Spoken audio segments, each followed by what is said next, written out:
Hello guys, our topic for today is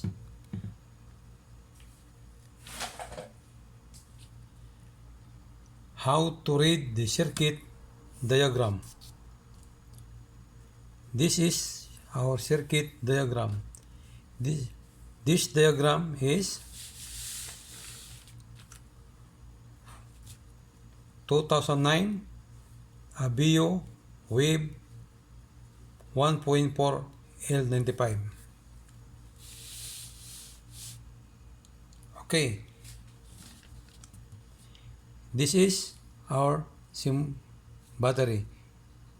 This is the symbol of positive. Now, we go to fuse blocks. This is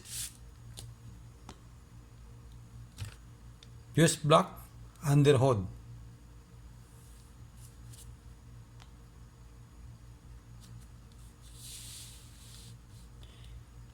This is our fuse block under hood. This fuse block is lot of relays and fuses. We have maxi fuse or mini fuse, and also about the relay is like mini relay or big relay. Okay.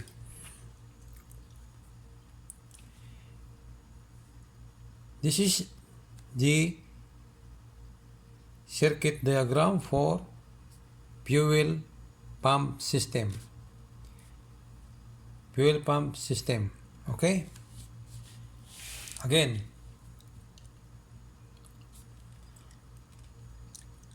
this circuit is for fuel pump system.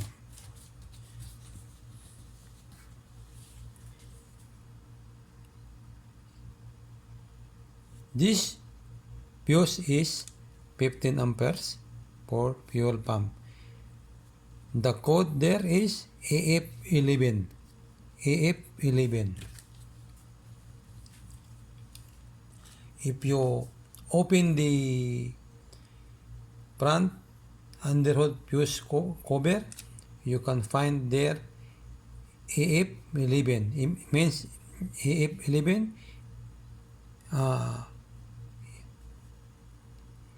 engine fuse 11.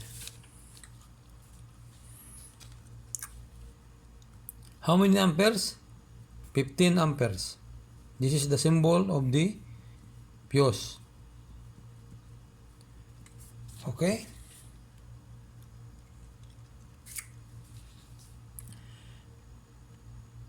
Before we proceed to the relay, this is wire long dot. The meaning is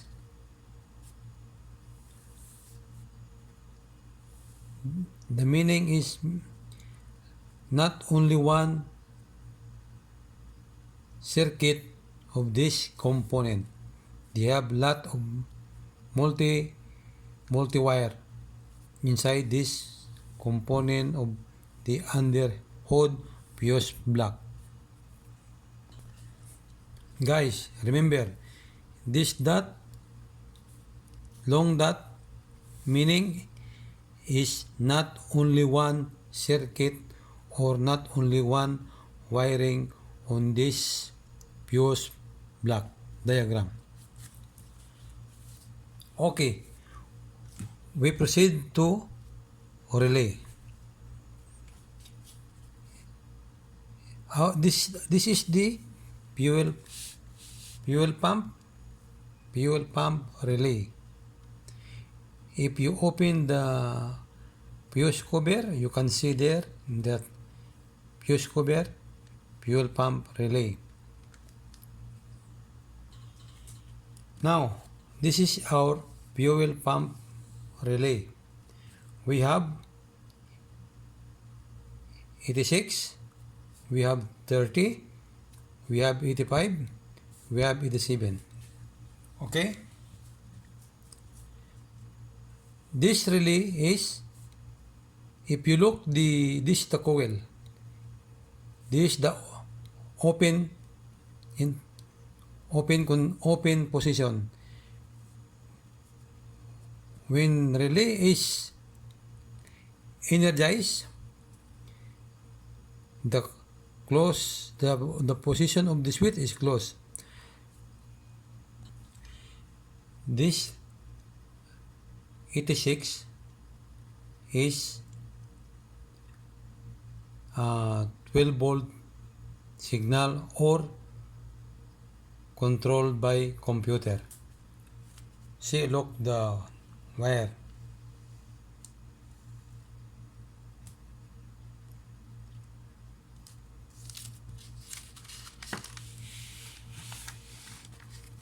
This is our computer electronic control module. This is the trigger. What the meaning of this? This symbol is control side. This is positive. Positive signal going to our relay 86. This is our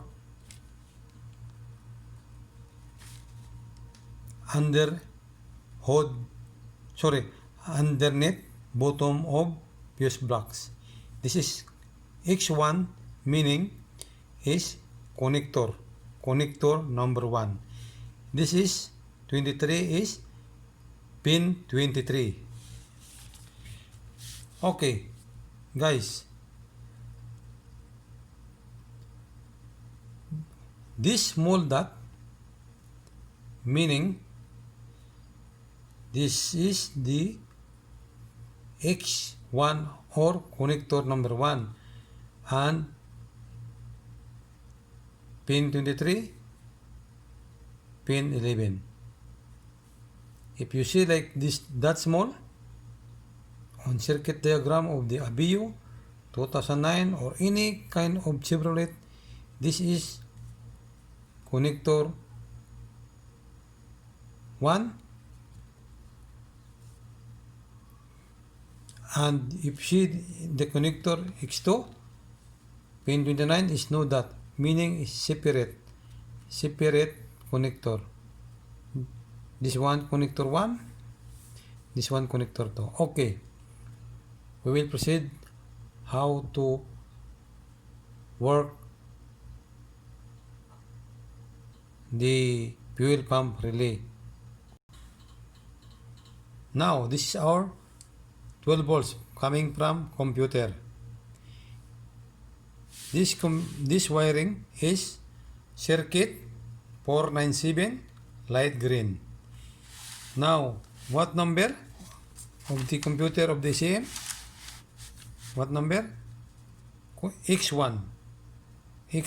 Connector number 1 and pin 54 of the ECM. Okay, this is our control trigger, positive. Now look, when the engine is on, the computer gives signal with 12 volts to this circuit going to 86 for just only 3 or 4 seconds during switch on. After that, they will be off. During switch on only, okay? Guys, remember again, this is from the computer.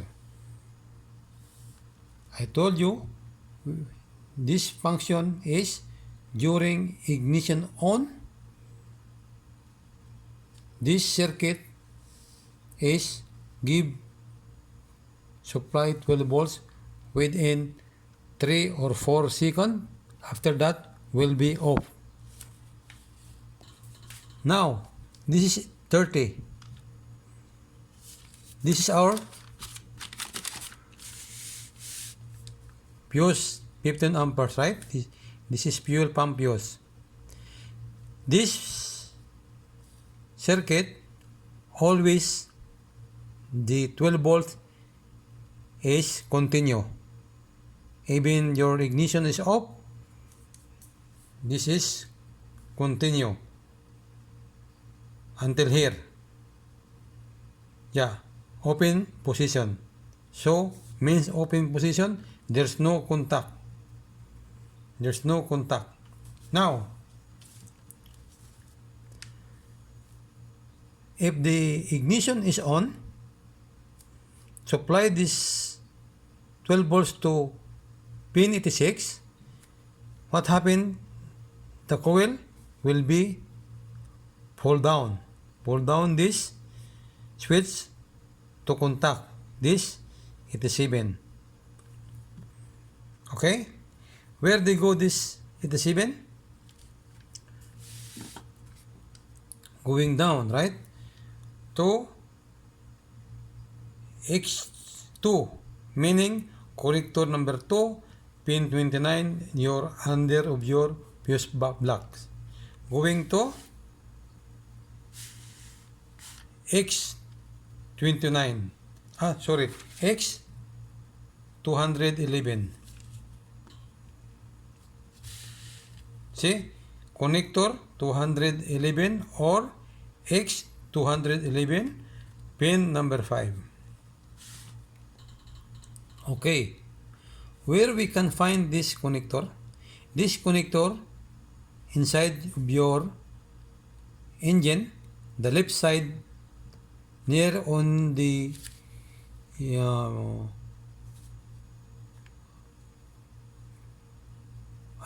pedal of your left foot. There you can find the connector X211. Front, driver side, near at your foot. Left side, left side, okay. What pin? Pin number 5. Now, we are talking like this and this one. The meaning of this is female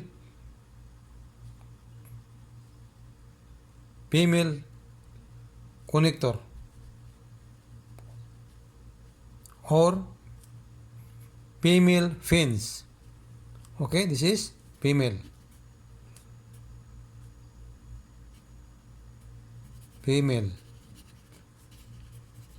Okay, this one, female.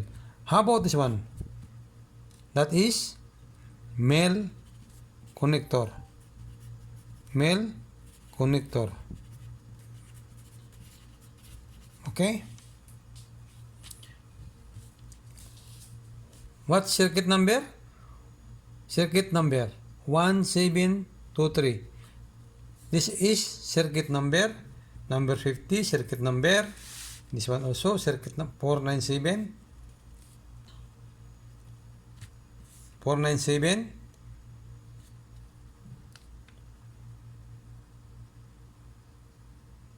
Circuit number light green.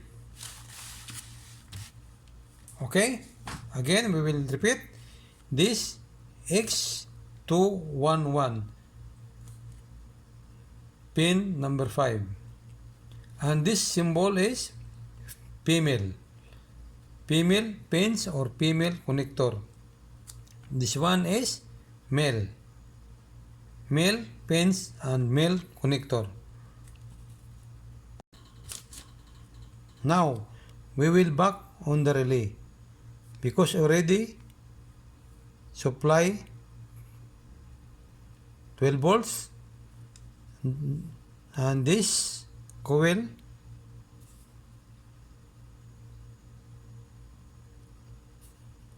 pull down and transfer here. Okay, and coming to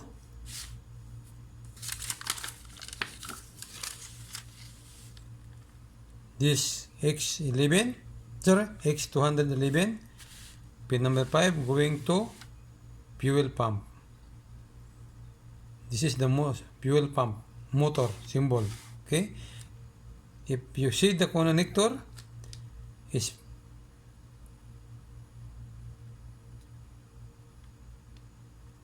pin number 3. Now what is the symbol this one? Again, the symbol is not only one wiring harness, meaning more than 3, more than 4. Now this is our pin number 2.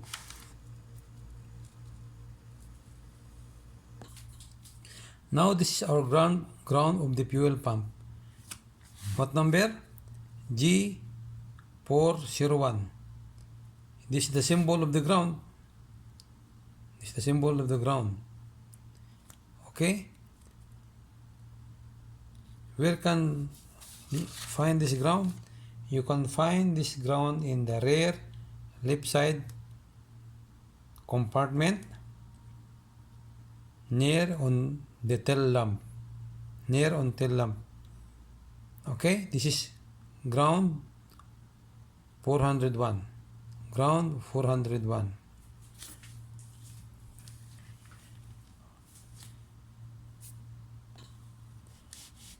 Again guys, we will back to again the number 85 of our relay.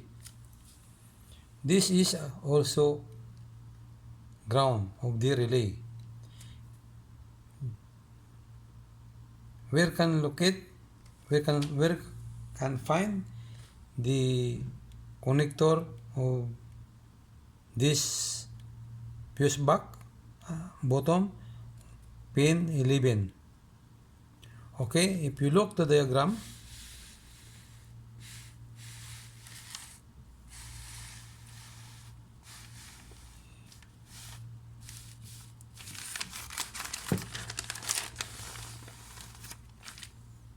the ground is G104. Ground 104. Remember guys, if the ground is 100 or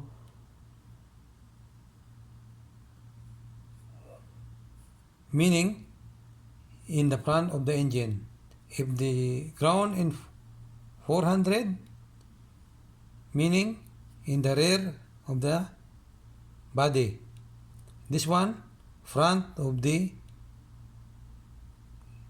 body on the engine side, this ground is you can find on left side engine, next on camshaft exhaust. This ground 104 you can find on left side of the engine, next on the camshaft sensor. Okay guys, this ground is going to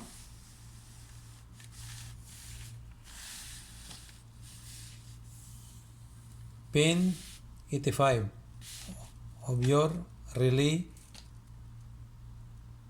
front underhood. Okay, again supply by ECM 12 volts to the coil to contact this relay to engage. Okay, this is our again fuel pump relay.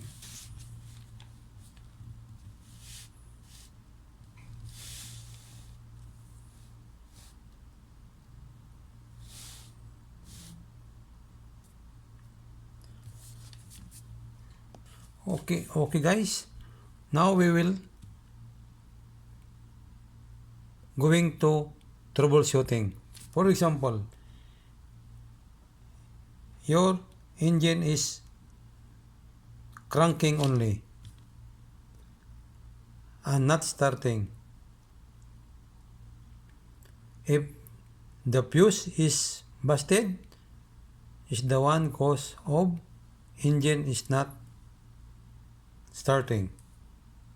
So if the fuse is busted, means you have problem on this circuit,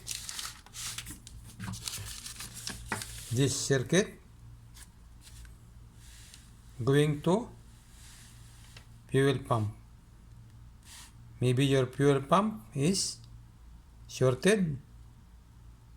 That's why the fuse is busted. You can check this fuse by using this lamp. Okay guys, for example, your fuse is okay. And this is your relay. If you disconnect the relay, you can find the female pins down, right? Use this lamp. You can check this female pin. If there's no 12 volts, means you have problem in your fuse box under the button. Okay? Because this is constant or always 12 volts continuous, even the ignition is off. Okay, next.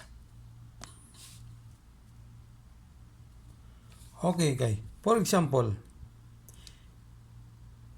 your relay is disconnected. During ignition on, this pin 86 is not 12 volts. So what shall we do? You can check this.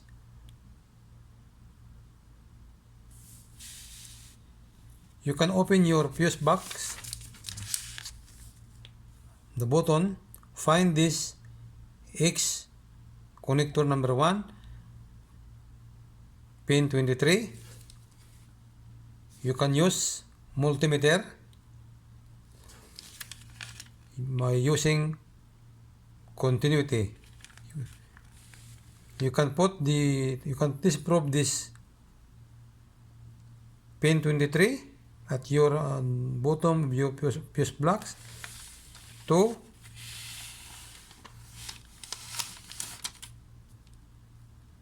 the connector number 1 of your ECM pin 54. If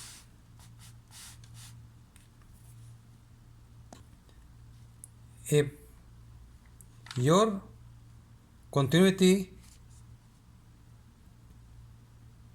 both this circuit is not more than 2 ohms, means your circuit is good. Again, repeat, if you check the resistance or of this pin 23 of your fuse blocks and ECM pin 54 X connector number 1, if you get the resistance is not more than 3 ohms, means your end-to-end circuit is good continuity or good resistance. Meaning, if there is no electric 12 volts going this from this computer, means you have problem of in your computer. Okay? Next again, we can check this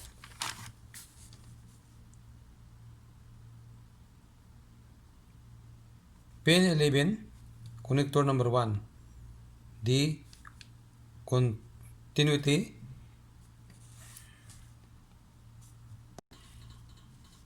If this pin 11 to ground or any ground, if they have continuity, meaning you have good circuit from this area. Okay. Next, this is the X2 connector number 2, pin 29, you can check also from pin number 3 of your fuel pump. If high resistance more than 20 ohms means you have problem with this circuit. Supposed to be you have continuity, connector number 2, pin 29 to connect this connector. Supposed to be you have good continuity. If no continuity means you have problem with this connector. Okay? Or if you are okay, if this circuit is okay, you can check also your fuel pump ground by using multimeter. If the continuity is okay, means your problem, your fuel pump.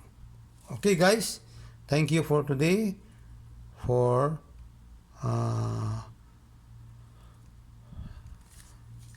my